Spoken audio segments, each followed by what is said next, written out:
নমস্কার, story officially চ্যানেলে আপনাদের প্রত্যেককে স্বাগত। কনপ্পা নয়না। এক শিকারীর নাম ভগবান শিব। এই শিকারীকে এই কনপ্পা নয়না নাম দিয়েছিল। কেন দিয়েছিল এবং সেই কাহিনীটি আজকে আমি বলতে চলেছি। একজন শিকারী ছিল। সে প্রতিদিন বনে যেত, পশু পাখি শিকার করত এবং সেটাই তার ভোজন করার একমাত্র সেটাই তিনি ভোজন করতেন। তার নিত্য প্রতিদিন বনে যেতেন এবং শিকার করে ওই মাংস নিয়ে এসে সেই মাংসই খেত। কিন্তু ওই রকমই একদিন তিনি শিকার করতে যান এবং শিকার করে সেই কোনো পশুকে শিকার করে তার মাংস নিয়ে তিনি ফিরছিলেন। কিন্তু বনের মধ্যে আস্তে আস্তে তিনি একটা মন্দির দেখেন। তখন তিনি কি করেন, সেই মন্দিরে ঢুকে যায়। সেই মন্দিরে ঢুকে দেখে সুন্দর একটা শিবলিঙ্গ এবং সেই শিবলিঙ্গর কপালে সেই শিবের যে দাগ কাটা, সেই বড় বড় চোখ ওই লিঙ্গের মধ্যে আঁকানো। ওই শিবের মন্দিরে ঢুকে শিবকে দেখে সেই শিকারীর শিবের প্রতি ভক্তি তার উদয় হয় এবং তার খুব ভক্তি আসে। কিন্তু ভগবান শিবকে মন্দিরে ঢুকে সে প্রণাম করে। শিকারী প্রণাম করে আসবে, তখন তার হঠাৎ মনে পড়ে যে মন্দিরে আসলে কিছু না কিছু দিতে হয় ভগবান, যেই মন্দিরে আসা যায়, কিন্তু আমার কাছে তো কিছু নেই, কি দিব? সে ভাবতে ভাবতে তখন ভাবে, ও আমার কাছে তো মাংস আছে, তাহলে আমি মাংসই দেই। এই বলে সে কি করে, ভগবান শিবকে মাংস শিবলিঙ্গর সামনে রেখে শিবকে আবার প্রণাম টনাম করে চলে যায়। কিন্তু সেই মন্দিরের পুজো করত এক ব্রাহ্মণ। সেই ব্রাহ্মণ 15 দিনে একদিন করে এসে শিবের মন্দির পরিষ্কার করত, শিবকে স্নান টান করিয়ে শিবকে ভোগ দিয়ে পুজো করে সে আবার চলে যেত। আবার 15 দিন পর আসতো, কারণ মন্দিরটা যেখানে ছিল ব্রাহ্মণের বাড়ি সেখান থেকে অনেকটা দূর। তাই প্রতিদিন ব্রাহ্মণের ওই মন্দিরে এসে পুজো করার মতো ব্যবস্থা বা সেরকম ছিল না। তাই সে 15 দিনে একদিন করে এসে মন্দির পরিষ্কার করে শিবকে পুজো দিয়ে যেত ব্রাহ্মণ। কিন্তু ওই শিকারী সে নিত্য শিকার করতে আসে, আর যাওয়ার সময় শিব মন্দিরে ঢুকে শিবকে প্রণাম করে, শিবকে কিছু দিতে হয়, তাই সে মাংস দিয়ে চলে যায়। কিন্তু 15 দিন যখন হয়ে যায়, তখন ব্রাহ্মণের আসার দিন যেদিন হয়, ব্রাহ্মণ সেই মন্দিরে আসে শিবের পুজো করতে। কিন্তু ব্রাহ্মণ মন্দিরে ঢুকেই সে অবাক হয়ে যায়, এ কি, শিবকে কে মাংস দিয়ে গেল? কে এইভাবে শিবলিঙ্গর চারপাশে মাংস দিয়ে দিয়ে যাচ্ছে? নিশ্চয়ই কোনো জানোয়ার, পশু, এরকম কারো কাজ। এই বলে সে তাড়াতাড়ি করে শিবের থেকে সমস্ত মাংস ফেলে দিয়ে শিব মন্দির পরিষ্কার করে জল দিয়ে ধুইয়ে শিবকে মন্ত্র দ্বারায় শুদ্ধ করে আবার তাকে স্নান টান করিয়ে নিয়ে তারপরে ব্রাহ্মণ পুজো দিয়ে সে চলে যায়। কিন্তু ওই শিকারী প্রতিদিনই তো শিবকে মাংস দিতে আসে, তাই শিবকে সে আবারও ওইভাবে শিকার করে যাওয়ার পথে সে শিবের ওখানে মাংস রেখে শিবকে প্রণাম করে। কিন্তু ওই শিকারী ভগবানের পুজো সম্বন্ধে তার কোনো অভিজ্ঞতা, কোনো জ্ঞান কিছুই ছিল না। কোনটা দিতে হয় কোনটা না দিতে হয় তার কিন্তু সেটা জানা ছিল না। তাই সে সরলভাবেই, তার কাছে কোনো কিছুই থাকতো না মাংস ছাড়া, তাই সে শিবকে মাংস দিয়েই যেত। সে কিন্তু জানতো না যে শিবকে মাংস দিতে নাই বা কিছু, এই সম্বন্ধে তার কোনো জ্ঞান ছিল না। তার কাছে মাংসই থাকতো, সে সরল মানে মন্দিরে ঢুকলে কিছু দিতে হয় এই ভেবে সে মাংসই দিয়ে যেত। কিন্তু তার এই সরলপনা আর এবং ভক্তির জন্য শিব স্বীকার করে নিত। এই রকম চলত। কিন্তু 15 দিন পরে যখন ব্রাহ্মণ আবার আসে, তখন সেদিনকেও দেখে যে মাংস মন্দিরে, শিবলিঙ্গর চারপাশে মাংসতে ভর্তি। সেদিনকেও ওই ব্রাহ্মণ সমস্ত কিছু পরিষ্কার করে, মন্দির পরিষ্কার করে এবং বলে যে হে প্রভু, কে এরকম কাজ করছে? নিশ্চয়ই কোনো জানোয়ার ঢুকে এগুলো নোংরা করে যাচ্ছে। সে পরিষ্কার টরিষ্কার করে শিবকে পুজো দিয়ে ভোগ দিয়ে আবার সেই ব্রাহ্মণ চলে যায়।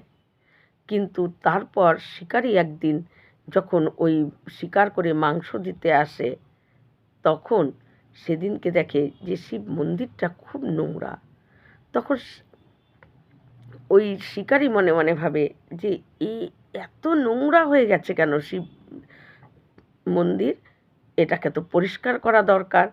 কারণ এই রকম নোংরা মন্দিরে শিব আছে, তাই এটাকে পরিষ্কার করা দরকার।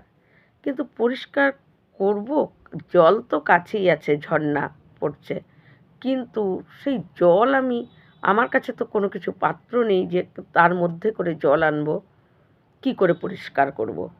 ওই শিকারীর তখন এটা তার মনে হচ্ছে যে কি করে মানে পরিষ্কার করব মন্দির, আর শিব শিব ধুলোতে একদম নোংরা হয়ে আছে, এগুলোকে পরিষ্কার করব। তখন তার মাথায় বুদ্ধি আসে যে আরে, মুখ তো আছে, তাই আমি ঝর্ণায় গিয়ে মুখে করে জল এনে এই মন্দির আর শিবকে পরিষ্কার করে দেই। এই ভেবে সে কি করে, শিবের ওখানে মন্দিরে মাংস রেখে সে বারবার ঝর্ণায় যায় এবং ঝর্ণার সামনের থেকে সে দুহাত ধরে ভরে জল নেয়, মুখে মুখে করে সেই জল আনে। আর ওই জল, মুখের জল শিবের মাথায় ঢেলে প্রথমে শিবকে, তারপরে ওই মুখে করে জল এনে এনে গোটা মন্দিরকে সে পরিষ্কার করে। কতবার যে সে ওই ঝর্ণার থেকে মুখে করে জল আনছে আর মন্দির পরিষ্কার করছে, মানে কতবার সে যাওয়া আসা করে এইভাবে মন্দির পরিষ্কার করে ভগবান শিবকে প্রণাম করে আবার মাংস দিয়ে সে চলে যায়। কিন্তু তারপরে যখন 15 দিন পর ওই হলো ব্রাহ্মণ আসে, সেদিন ব্রাহ্মণ এসে দেখে যে মাংস তো আছেই, এবং মুখে করে জল আনার জন্য যে মুখের লালা থুতু, এগুলো শিবের মাথার মধ্যে দাগ হয়ে লেগে আছে। ব্রাহ্মণ এই দেখে সে বলে যে এ নিশ্চয়ই এটা কোনো জানোয়ারের কাজ না, এটা কোনো মানুষই কোনো এরকম দুষ্টামি এরকম করে যাচ্ছে মন্দিরের সঙ্গে। ব্রাহ্মণ ওই দেখে সেদিনকে ভগবানের কাছে, শিবের কাছে শিবলিঙ্গের মাথা রেখে ব্রাহ্মণ কাঁদতে থাকে যে হে প্রভু, কে এই রকম অনাচার, এই রকম এই কার্য করে যাচ্ছে? কে এই রকম মানে এত মানে একটা জানোয়ারের থেকেও নিম্নতরের একটা কাজ করে যাচ্ছে প্রভু? এই রকমভাবে মন্দিরকে অশুদ্ধ, এই রকম করে আপনার উপরে থু, লালা এগুলো লেগে আছে এবং মাংস গোটা মন্দিরে, কে করছে প্রভু? বলে সেই ব্রাহ্মণ খুব কাঁদতে থাকে। ব্রাহ্মণ যখন এরকম করে কাঁদছে, কেঁদেই যাচ্ছে, তখন ভগবান শিব কি করে সেখানে প্রকট হয়ে যায়। হওয়ার পর ব্রাহ্মণকে বলে হে ব্রাহ্মণ, এটা যে করছে সে হলো আমার পরম ভক্ত। সে, তার মন এত সরল, এত ভোলাপন, সে এই মন্দির নোংরা দেখে সে ঝর্ণার থেকে মুখে করে জল এনে এনে আমাকে এবং এই মন্দির পরিষ্কার করেছে। আর সেই আমাকে ওই মাংস আমার জন্য রেখে যায়। আর তার এই ভক্তিতে আমি তার দেওয়া জিনিস স্বীকার করে নেই। তখন ব্রাহ্মণকে বলে যে শিব, যে ব্রাহ্মণ, তুমি যদি সেই ভক্তকে, আমার সেই প্রিয় ভক্তকে দেখতে চাও, তাহলে তুমি কালকে সকালে এসে এই ঝোপের মধ্যে নিজেকে আড়াল করে লুকিয়ে তুমি থাকবে, তাহলে তুমি দেখতে পাবে সেই আমার সেই পরম ভক্তকে। এই বলে শিব অন্তর্ধান হয়ে যায়। ব্রাহ্মণ তখন কি করে, সেদিনকে আবার ওই শিব মন্দির নিজের মতো করে একটু পরিষ্কার করে শিবকে পুজো দিয়ে সেই ব্রাহ্মণ চলে যায়। এবং পরের দিন ভোর ভোর ব্রাহ্মণ সে কী করে, বাড়ির থেকে বেরিয়ে পড়ে। বেরিয়ে সেই মন্দিরে এসে সে এক ঝোপের মধ্যে লুকিয়ে থাকে। আর এদিকে শিকারি তো বনে শিকার করতে গেছেই। সেই শিকারি বনে শিকার করে এসে শিবের জন্য মাংস নিয়ে সে সুন্দর করে আসছে। এসে সেই মন্দিরে ঢুকে সে ভগবান শিবকে প্রতিদিনের মতো প্রণাম করে সে ওই মাংস ভগবান শিবকে অর্পণ করে। ব্রাহ্মণ এদিকে সেটা ঝোপ থেকে দেখছে আর নিজে অবাক হয়ে যাচ্ছে। কিন্তু ওই শিকারি যখন ওই মাংস ভগবান শিবকে দিয়ে প্রণাম করে যেই উঠে দেখে শিবের ডান চোখ দিয়ে রক্ত ঝরছে। এই রক্ত ঝরা দেখে ওই শিকারির মানে মনে হচ্ছে যেন নিজের ব্যথা লাগছে, তাই শিবের কষ্ট হচ্ছে। তখন ভগবান শিবকে বলে যে প্রভু, কোনো চিন্তা করতে হবে না, আমি এক্ষুনি বনে যাচ্ছি, বনে গিয়ে জড়িবুটি নিয়ে বেটে আমি আপনার চোখে লাগিয়ে দিচ্ছি, দেখবেন এক্ষুনি কমে যাবে। এই বলে শিকারি ছুটে চলে যায় বনে। এবং বনে গিয়ে সে কী করে, জড়িবুটি এগুলো সব সে তুলে নিয়ে আসে। নিয়ে এসে সেটাকে সুন্দর করে বেটে নিয়ে একটা পাতার মধ্যে রেখে সেই পাতাটা ধরে শিবের ডান চোখের মধ্যে লাগিয়ে দেয়। কিন্তু যখন জড়িবুটি ওই শিকারি শিবের ডান চোখে লাগিয়ে দেয়, তখন শিবের চোখ দিয়ে রক্তটা যতটা পড়ছিল তার থেকে আরও বেশি রক্ত পড়তে শুরু হয়ে যায়। এই দেখে শিকারি কি করব, কি করলে রক্ত পড়া বন্ধ হবে, এর যে তার ব্যাকুলতা, সেই ব্যাকুলতা যেন বেড়েই যাচ্ছে যে কি করলে শিবের এই রক্ত পড়াটা বন্ধ করতে পারবো। কিন্তু যখন জড়িবুটিতেও আরও রক্ত বেশি পড়ছে, তখন সে মনে স্থির করে নেয় সে একটা বার মানে সে দ্বিধা কি কোনো রকম ভাবই তার মনের মধ্যে আসে না। সে এক পলকে নিজে সিদ্ধান্ত নিয়ে নেয়, তাহলে মনে হয় আমারই একটা চোখ এখানে লাগাতে হবে, এই চোখ আর ঠিক হবে না।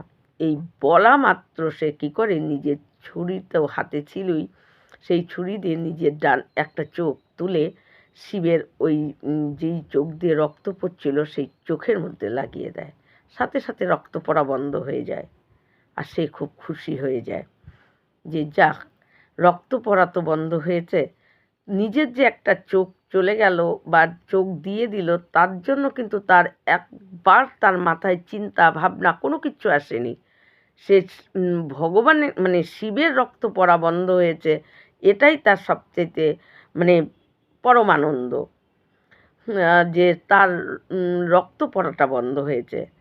কিন্তু তারপর যখন সে একটু নিশ্চিন্ত হয় এবং খুশি হয় যে রক্ত পড়া তো বন্ধ হয়েছে, কিন্তু তখন দেখে যে শিবের বাঁ চোখ দিয়েও রক্ত ঝরছে। কিন্তু তখন সে মনে মনে ভাবে যে কী করা যায়, তাহলে মনে হয় আমার এই চোখটাকেও দিতে হবে বলে সে সিদ্ধান্ত নিয়ে নেয় যে আমার এই চোখটাকেও উপরে আমি ওই শিবকে লাগিয়ে দেবো। কারণ জড়িবুটি লাগালে তো আর কমছে না, আরও বেড়েই যাচ্ছে। তাই তখন সে এটা মনের মধ্যে স্থির করে। কিন্তু তারপরে তার মাথার মধ্যে এটা আসে যে আমি যদি এই চোখটা যখন আমি তুলে লাগাতে যাব, তখন তো আমি আর দেখতে পাবো না, তাহলে আমি কি করে লাগাবো এই চোখটা? তার জন্য আমার তো তখন দুটো চোখ চলে যাবে, অর্থাৎ আমি আর কিছু দেখতে পাবো না। তাহলে আমি যদি দেখতে না পাই, তাহলে আমি এই চোখটাকে তোলার পর কী করে লাগাবো জায়গা মতো? যদি উল্টাপাল্টা জায়গায় বা অন্য কোনো জায়গায় আমি লাগিয়ে দিই, তাহলে তো হবে না। ওই চোখের জায়গায় লাগাতে হবে। তাহলে আমি তো তখন দেখতে পাবো না। তাহলে কী করা যায়? এই ভাবতে ভাবতেই তার মাথায় বুদ্ধি চলে আসে যে যেই জায়গাটায় আমি চোখটা লাগাবো, যেই জায়গাটায় বা চোখটা আছে, আমি যদি সেই জায়গাটা পা দিয়ে ধরে থাকি, তাহলে এই চোখটা যখন আমি উঠাবো, আমি তো দেখতে পাবো না। ঠিক আমার পাটা উঠিয়ে ওই জায়গাটা লাগিয়ে দেবো। তাহলে ঠিক জায়গায় লাগবে। এই ভাবাও তিনি এটাও স্থির করেছে, তার আর এতটুকু বিলম্ব নেই। সঙ্গে সঙ্গে সে ছুরি নিয়ে তার চোখ শিবের চোখটা লাগাবে বলে তার নিজের চোখ ছুরি দিয়ে তুলতে যায়। কিন্তু তখনই মন্দির আলো হয়ে এবং জ্যোতির মধ্যে থেকে ভগবান শিব তিনি প্রকট হয়ে যায়। এবং তখন ভগবান শিবকে দেখেই ওই শিকারী তাড়াতাড়ি করে ভগবান শিবের পা জড়িয়ে ধরে, যে আমার সত্যি আজকে আমার জীবন সার্থক, আমি আপনাকে দেখলাম। আর এদিকে ব্রাহ্মণ তখন ওই ঝোপের থেকে দৌড়াতে দৌড়াতে ওই মন্দিরে আসে, এসে বলে, প্রভু সত্যি আপনার পরম ভক্ত, সে নিজের চোখ আপনাকে লাগিয়ে দিচ্ছে, যে আপনার চোখ দিয়ে রক্ত পড়ছে বলে, সত্যি আমাকে ক্ষমা করবেন। আমি ভাবতেও পারিনি যে এত বড় ভক্ত আপনার। তখন ভগবান শিব ব্রাহ্মণকে বলে যে, ব্রাহ্মণ তুমি দেখলে তো ওর ভক্তি। এই রকম যদি সরল এবং সহজ ভোলাপন মন হয়, এবং তখন তার দেওয়া জিনিস আমি সঙ্গে সঙ্গে, সে যাই দেখ না কেন, আমি তার ভক্তির জন্য, তার সরলতা জন্য আমি তার দেয়া জিনিস সমস্ত কিছু গ্রহণ করে নিয়েছি, স্বীকার করেছি আমি। এই হলো, তাই এই হলো আমার পরম ভক্ত বলে। তখন ব্রাহ্মণও শিবের পা জড়িয়ে ধরে, বলে, প্রভু আমাকে ক্ষমা করে দিন। এবং ভগবান শিব তখন বলে যে, আজ থেকে তোমার নাম হবে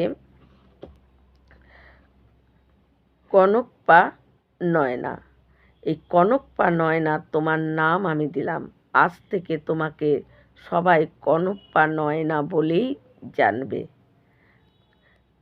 তখন ওই শিকারী ভগবান ভোলানাথকে বলে, প্রভু আপনি আমাকে অনেক, আমার জীবন ধন্য হয়ে গেছে আপনার দর্শন পেয়ে।